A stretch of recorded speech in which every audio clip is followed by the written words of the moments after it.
welcome back to the shop.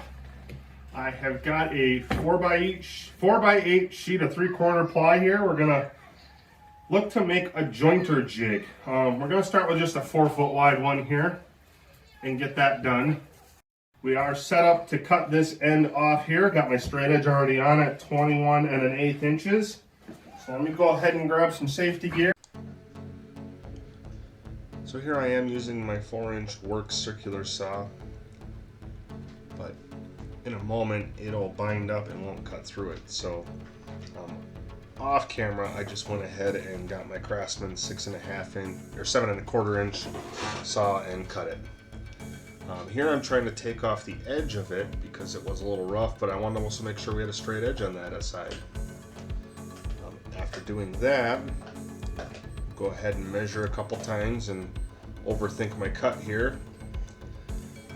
But what we're going to do is take off another strip that the bracket or the hold down clamps are going to go onto on the top of this sled. So we'll see all that here in a moment on how we do that. But yep, measure it one last time, measure twice, cut once, right? And we'll get this cut off.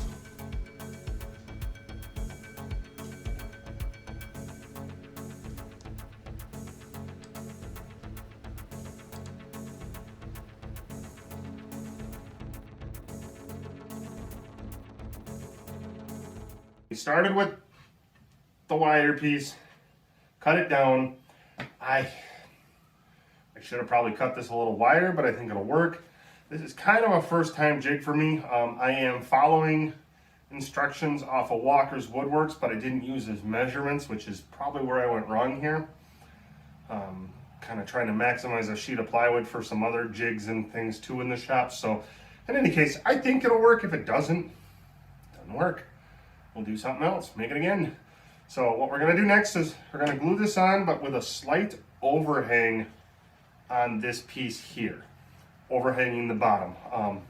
I don't know if it would be required since they're flush, but that's what he said is if you don't do that, you'll get a taper to be an issue. My other thing I'm not sure about is this board's bowed, but in my mind, that shouldn't matter. I don't know. You know, I went with a ACX plywood. I think maybe I should have gone up to the birch for this. So again, you know, saving money may not have been the best route on this one. For the crosscut sled, I did get the nicer plywood, but I got it in a 4x4 sheet. So let's see what happens. We'll try it. We're gonna glue this down, clamp it, screw it, go from there. So.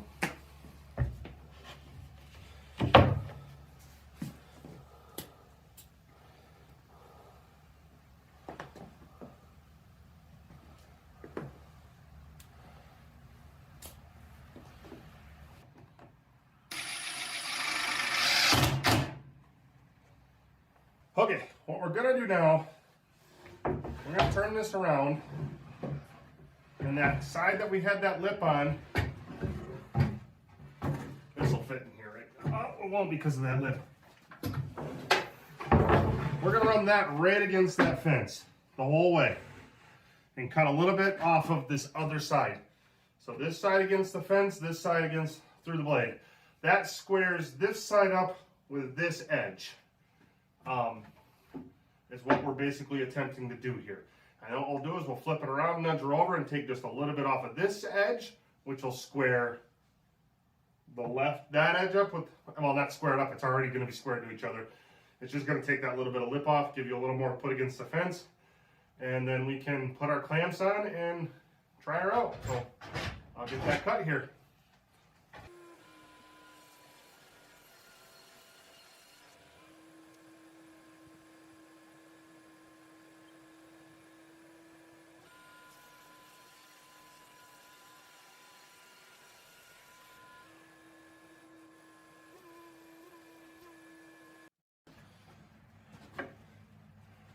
One other thing, this is a Delta 36-5100, and man, am I getting a lot of sawdust out of the top of it now. I did add this zero clearance insert, and it started then. So I don't know if I'm not getting enough airflow downwards up here now.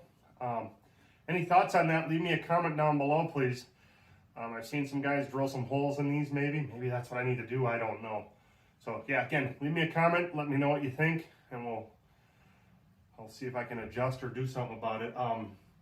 The one thing to note is that zero clearance came in perfect right there on that last cut because it kept, normally I have stuff down in the blade getting all jammed up, so that was nice, but sawdust isn't. Next up, some clamping. Let's get some clamps on here. Now, I've got two styles of these I picked up at Harbor Freight for a couple of jigs. This one's called a vertical, which you can see when it's clamped, it's up vertical. This one's a horizontal. When it's clamped, it's horizontal. Now, the horizontal is what I initially thought we'd be using on this, but that is not going to work because this would hit the fence and that will not work on this jig. I'll find another jig. So I'm going to go with 3 on here. So we'll go ahead and measure. We're 48 inches, so we're going to want one right at that middle 24 mark. Grab my pencil right here out of my hat. So we'll go ahead and mark that. And then I don't know what, put one probably a foot down and one at 12. Might as well just keep it evenly spaced here. I don't think we got to get right up front, maybe. Let's actually go, I think I'm going to go 6 from the front at 42 inches. I don't think they have to be evenly spaced.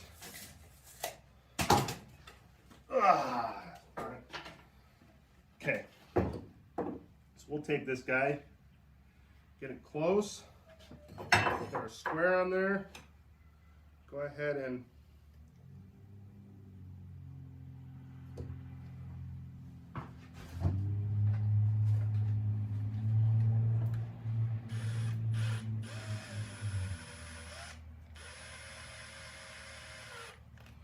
originally wasn't going to drill a pilot hole, but I think I better. We're awfully close to the edge there. So let's go ahead and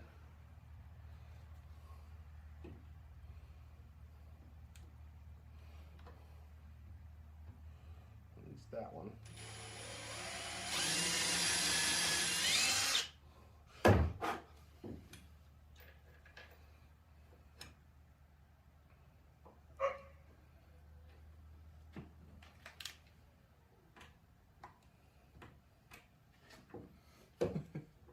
That's going to put that up in the way.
Okay, there's one.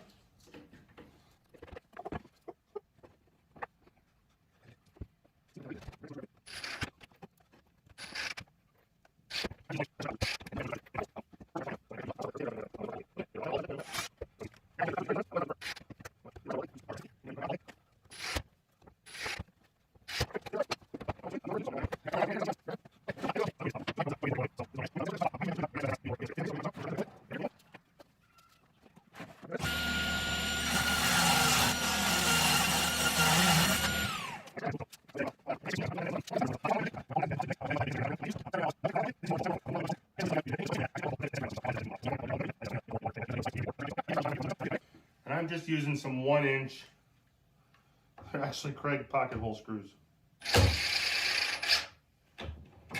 I am not a fan of these 1-inch screws for actually in pocket holes.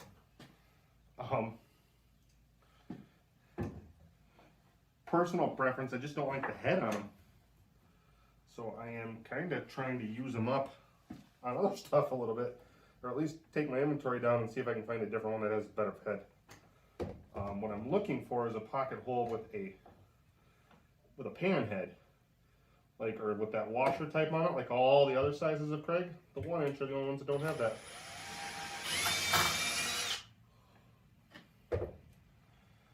Or so it seems.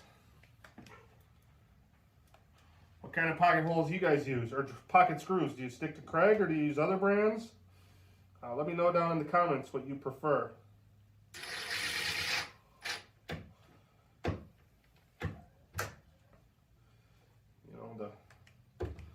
Within the rest of my world, I use what the hardware store has typically in the length I need, and go down there and buy a box and call it a day.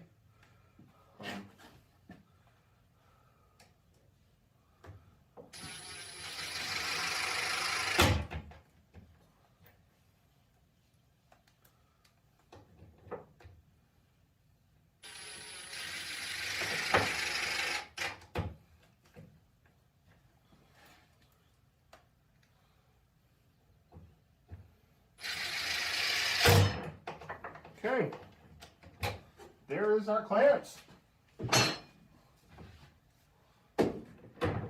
Up, down to lock a piece of wood in.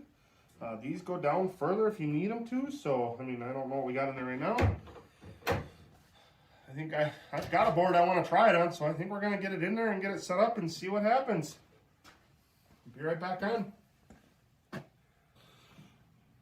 Okay, here's what we've got. I took this much off the jig, so another 3 inches. It's too wide. You know, this is a just over 8-inch board, typical of what I'm buying. So this is the one we're gonna edge joint. You know, this edge looks pretty good, but it's just a touch off. I buy these from a guy who does it. He does a really good job, but they're not S2S, they're not S4S. They do need a little work, but I'm getting them at such a great deal. It is on here nicely, so we're gonna go ahead and run it through the saw now. I'm gonna make sure our depth is good. I think we gotta come up a little bit. We'll get our gear and we'll get going. Nice straight edge on there and smooth. So let me say that again without all that on. It's got a nice, straight, smooth edge on it. So now I can flip that, put that against my fence and split that up, and more than likely that'll be some cutting boards at some point here. So thanks for watching my little quick jointer jig. If you want to build one like that, it isn't too bad, it isn't too costly, which is nice. You know, I just don't have it into the budget to buy a big expensive jointer or even a benchtop jointer right now. I did use 731 Matt Outlaw's level trick for quite a while, and I liked it, but I think this gives me a little more control, something I'm a little more comfortable with. You know, the moving level and the wood just wasn't, I guess, you know how he says if something doesn't feel right, maybe you shouldn't be doing it. I didn't think it was super unsafe or anything like that. I just think I'm more comfortable with a clamp it and send it through kind of a solution. So that was why I went to this route instead of continuing with the level route. Doesn't mean on a quick one I might not, you know, I might just grab the level and do it if I need to, but I like this setup. So, and I think I'm gonna make a couple more, maybe a little longer, try to make it a little better. Eventually I'd like to make one where this slides so it can be a tapering jig or a straight cut jig. So yeah. Again, like, subscribe. Those should be coming up sometime in the future if you want to see those and not miss them. And I appreciate it. Have a good day.